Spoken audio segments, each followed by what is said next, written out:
kapag narinig ninyo ang salitang pag-ehersisyo, mayroon ba nakakapag-ehersisyo sa inyong linggo ito? At ano ang dahilan kung bakit gusto nyong mag-ehersisyo o hindi mag-ehersisyo? Magandang umaga sa inyong lahat. Ako po si Rhea Miway Sabalo. Ngayon, gusto kong pag-usapan ang tungkol sa benepisyo ng pag-ehersisyo. Natin ang lahat, ang pag-ehersisyo ay mahalaga para sa ating kalusugan. Ngunit, marami sa ating hindi nakakapag-ehersisyo na regular. Ang pag-ehersisyo ay nakakatulong sa ating pisikal na kalusugan.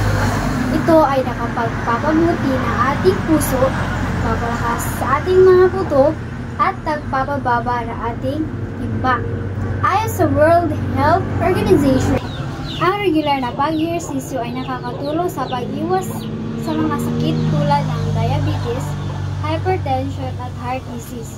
Bukod dito, ang pag-ehersisyo ay nakakatulong din sa ating mental na kalusugan. May mga iba't ibang paraan para makapag-ehersisyo. Maaari kang tumakbo, mag-biking o mag-swimming, at maglakad. Maaari kang pumunta sa gym o mag-ehersisyo sa bahay.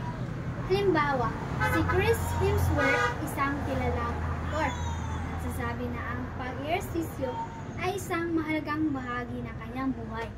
Siya ay na-ehersisyo na regular upang mapanatili ang kanyang pisikal na kalusugan at mental na kagalingan.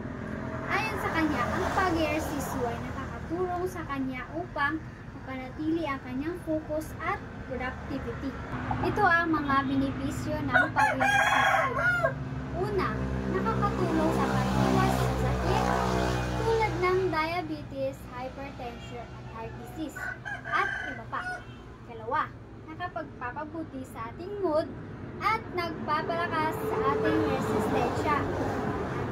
Katlo, nakapagpapalakas sa ating buto at nagpapababa ng ating timbang. Kaya naman, simulan na natin ang pag-ehersisyo ngayon din. Huwag mong hintayin na magkasakit ka. Bago ka mag-ehersisyo, ang bawat hakbang mo ay halaga para sa inyong kalusugan. Alam niyo ba na ang pag-ehersisyo ay nakakatulong sa pagpapalabas ng mga kemikal na nagpapabuti sa ating pakiramdam?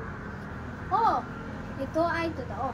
Ang pag-ehersisyo ay nakakatulong sa pagpapabuti ng ating mood at pagpapababa ng ating stress. Salamat sa inyong pakikinig. Sana'y makakuha kayo ng mga impormasyon na makakatulong sa inyong kalusugan.